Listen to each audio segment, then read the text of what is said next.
Hello everyone, welcome to star IQ. मेरा नाम है सुनील और 23 नवंबर 2020 के इस वीडियो में हम लोग जानेंगे करंट अफेयर्स। अगर आप लोग मेरे द्वारा पढ़ाए गए सभी लेक्चर्स का पीडीएफ फाइल चाहते हैं तो आप मेरे Telegram channel star IQ PDF को जरूर ज्वाइन कीजिएगा। कल आपसे सवाल पूछा था, उसका सही जवाब क्या रहेगा। 21 नवंबर को विश्व भर में कौन सा दिवस मनाया जाता है?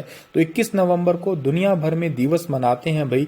विश्व हेलो डे, विश्व टेलीविजन दिवस और विश्व दूरदर्शन दिवस, ये तीनों ही दिवस मनाए जाते हैं। तो डी ऑप्शन जो है इस क्वेश्चन का हमारा वो बिल्कुल ठीक रहेगा। बढ़ते हैं आगे और आज का पहला क्वेश्चन क्या है कि अमेरिका के नवनिर्वाचित राष्ट्रपति जो बाइडेन ने किस भारतीय अमेरिकी को जिल बाइडेन की पॉलिसी डायरेक्टर नियुक्त किया है? तो जो बाइडेन ने अभी रिसेंटली जो है माला अडिका, यानी कि सी ऑप्शन जो है इस क्वेश्चन का बिल्कुल ठीक है, जो आपको फोटो में दिखाई दे रही है। ये अमेरिका के नवनिर्वाचित राष्ट्रपति जो बाइडेन ने इन्हें रिसेंटली व्हाइट हाउस के वरिष्ठ कर्मचारियों में उप सहायक सचिव रही भारतीय अमेरिकी माला अडिका को जो है अपनी पत्नी जिल बाइडेन की पॉलिसी डायरेक्टर नियुक्त किया है। तो काफी इंपॉर्टेंट क्वेश्चन है ये। इससे पहले माला अडिका जो है बाइडेन फाउंडेशन में उच्च शिक्षा और सैन्य परिवारों की निदेशक भी रह चुकी हैं। अमेरिका के नवनिर्वाचित राष्ट्रपति जो बाइडेन है ही, लेकिन वर्तमान में डोनाल्ड ट्रंप है। 20 जनवरी 2021 को वो शपथ लेंगे, ये बात भी आप लोग याद रखिएगा।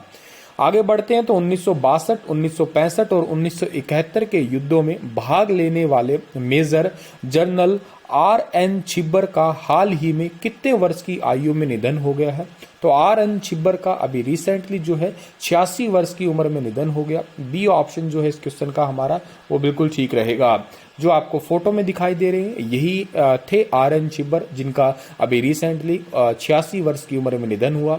23 सितंबर 1934 को इनका जन्म हुआ था। जनरल छिब्बर ने 1972 से 75 तक एक सैनिक के रूप में जो है वो काम किया था और ये अफगानिस्तान के अंदर जो है तैनात रहे थे। अफगानिस्तान या यूं कहिएगा सीमा के ऊपर ये तैनात रहे थे और 1962, 65 और 1971 के युद्धों में जो है इन्होंने भाग लिया था। आगे जाते तो प्रधानमंत्री श्री नरेंद्र मोदी ने किस राज्य के विंध्याचल क्षेत्र में ग्रामीण पेयजल आपूर्ति परियोजना की आधारशिला रखी है? तो अभी रिसेंटली प्रधानमंत्री नरेंद्र मोदी ने वीडियो कॉन्फ्रेंसिंग के जरिए उत्तर प्रदेश के विंध्याचल क्षेत्र में ग्रामीण पेयजल आपूर्ति परियोजना की आधारशिला रखी है, यानी कि इस क्वेश्चन का ए ऑप्शन जो है वो बिल्कुल ठीक रहेगा। और इस ग्रामीण पेयजल आपूर्ति परियोजना को 2995 गांवों के सभी घरों में जल नल कनेक्शन पहुंचाने का जो है वो काम किया जाएगा इससे, और इससे जो है तकरीबन 42 लाख आबादी को जो है वो लाभ पहुंचेगा। जिक्र यूपी का है तो मैप में यूपी को देखिएगा, कैपिटल लखनऊ है और जो पॉपुलेशन है वो 20.42 करोड़ है। गवर्नर आनंदीबेन पटेल है और मुख्यमंत्री का नाम योगी आदित्यनाथ है। उत्तर प्रदेश में भारत में गेहूं सबसे ज्यादा उत्पादित होती है, ये बात भी आप याद रखिएगा। अंडमान निकोबार या अंडमान सागर कहिएगा में हाल ही में त्रिपक्षीय शांतिकालीन युद्धाभ्यास सिट मैक्स 20 के कौन से संस्करण का आयोजन किया गया? ऐसे क्वेश्चन एग्जाम के पॉइंट ऑफ व्यू से बहुत इंपॉर्टेंट होते हैं और इसके दूसरे संस्करण का जो है आयोजन किया गया, यानी कि बी ऑप्शन जो है इस क्वेश्चन का हमारा वो बिल्कुल ठीक रहेगा।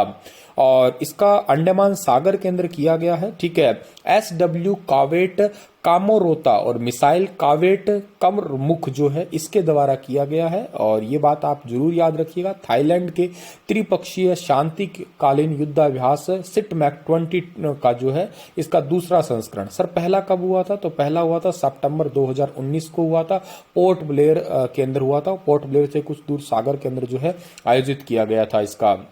अगला क्वेश्चन हमारा है कि भारत सरकार ने हाल ही में किस योजना के तहत 72,480 करोड़ रुपए जो है वो अर्जित किए हैं? तो 72,480 करोड़ रुपए योजना का नाम है विवाद से विश्वास योजना। विवाद से विश्वास योजना जो है इस योजना से के तहत 72,780 करोड़ रुपए लिए हैं। यह विवाद से विश्वास योजना बहुत सारे मामलों के समाधान के लिए आयकर विभाग और करदाताओं द्वारा जो है अपीलों को वापस लेने के लिए भारत सरकार ने शुरू की थी। आगे जाते हैं, अगला क्वेश्चन हमारा है कि इनमें से किस विभाग ने देश में स्वस्थ प्रतिस्पर्धा को बढ़ावा देने के लिए पहली बार मत्स्य क्षेत्र को सर्वश्रेष्ठ प्रदर्शन करने वाले राज्यों को जो है वो पुरस्कृत किया है, यानी कि उनको सम्मानित किया है, उनको अवार्ड दिया है। तो इस विभाग का नाम भी मत्स्य विभाग है, यानी कि सी ऑप्शन सही है इस क्वेश्चन का हमारा। भारत सरकार ने डेयरी मंत्रालय के अंतर्गत आने वाले मत्स्य पालन विभाग ने हाल ही में जो है स्वस्थ प्रतिस्पर्धा को बढ़ावा देने के लिए पहली बार मत्स्य क्षेत्र में बेस्ट योगदान देना या सर्वश्रेष्ठ प्रदर्शन करने वाले राज्यों को जो है वो पुरस्कृत किया है। इस अवसर पे जो है मत्स्य पालन, पशुपालन और डेयरी राज्य मंत्री श्री प्रताप चंद्र सारंगी जो है वो एक मुख्य अतिथि के रूप में भी शामिल थे। आईसीसी ने 2020 में दक्षिण अफ्रीका में होने वाले महिला टी20 विश्व कप को स्थगित करते हुए कब इस टूर्नामेंट का आयोजन करने की घोषणा की है? तो इस टूर्नामेंट की फरवरी 2023 में आयोजित करने की घोषणा की है। और आईसीसी ने अपनी कार्यकारिणी बैठक में 2022 में दक्षिण अफ्रीका में होने वाली टी20 विश्व कप को स्थगित करते हुए इस टूर्नामेंट को जो है 2023 तक जो है वो स्थगित कर दिया है। तो ये बात आप जरूर याद रख लीजिएगा, इंपॉर्टेंट भी रहेगा ये, ठीक है।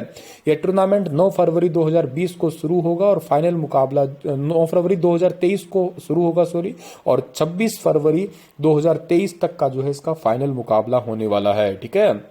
आगे जाते हैं तो आईसीसी के बारे में जानते हैं। आईसीसी का फुल फॉर्म है इंटरनेशनल क्रिकेट काउंसिल है। आईसीसी की स्थापना जो है 1909 के अंदर हुई थी, ये बात आप जरूर याद रख लीजिएगा, ठीक है। अगला क्वेश्चन हमारा है कि निम्न में से किस देश के खिलाड़ी अर्गिल हालाद ने गोल्डन बॉय और वेरोना की स्ट्राइकर एशिया ब्रेंगोजी ने गोल्डन गर्ल का अवार्ड जीता है? अब ये नाम थोड़े से टेढ़े मेढ़े पर याद करना पड़ेगा आपको। खिलाड़ी अर्लिंग हालाद ने गोल्डन बॉय और वेरोना की जो है स्ट्राइकर एशिया ब्रेंगोजी ने गोल्डन गर्ल का जो है खिताब जीता है और ये है नॉर्वे के, ठीक है।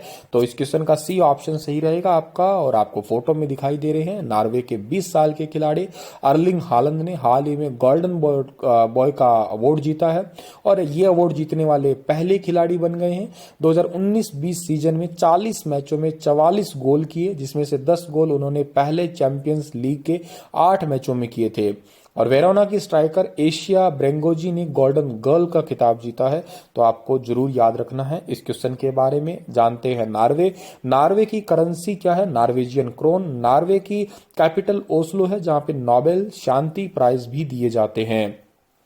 अगला क्वेश्चन हमारा कि who has been elected as the external auditor of inter parliamentary union? बहुत इंपॉर्टेंट क्वेश्चन है। इस क्वेश्चन का सही आंसर है जम्मू कश्मीर के पहले उपराज्यपाल गिरीश चंद्र मुर्मू, ठीक है। बी ऑप्शन सही है और इनको 3 साल के लिए जो है वो external auditor inter parliamentary union का जो है वो अध्यक्ष बनाया गया है। ये बात आप जरूर याद रख लीजिएगा, ठीक है।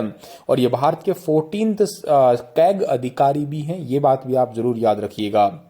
When the world town planning day, जो टाउन प्लानिंग डे है जिसको वर्ल्ड अर्बनिज्म डे भी कहते हैं, ये कब सेलिब्रेट करते हैं? ये 8 नवंबर को सेलिब्रेट किया जाता है। बी ऑप्शन सही है इस क्वेश्चन का हमारा। सिटीज की, टाउन की जो प्लानिंग होती है उस कंट्रीब्यूशन के बारे में जागरूकता फैलाने के लिए दिवस हर साल मनाया जाता है। इसी के साथ ये लेक्चर समाप्त होता है। आपके लिए क्वेश्चन है कि भारतीय सेना ने पहली बार प्राइवेट फर्म को प्रोजेक्ट की मंजूरी दी है। प्राइवेट फर्म का नाम क्या है? ओशोकॉप ग्लोबल, लार्सन एंड ट्रूबो, Pipavav defence and offshore engineering company और गोदरेज एंड बॉयज कंपनी। बताइए विस्तार से। कल फिर हाजिर होऊंगा लेटेस्ट अपडेट के साथ। तब तक आप हंसते रहना, मुस्कुराते रहना।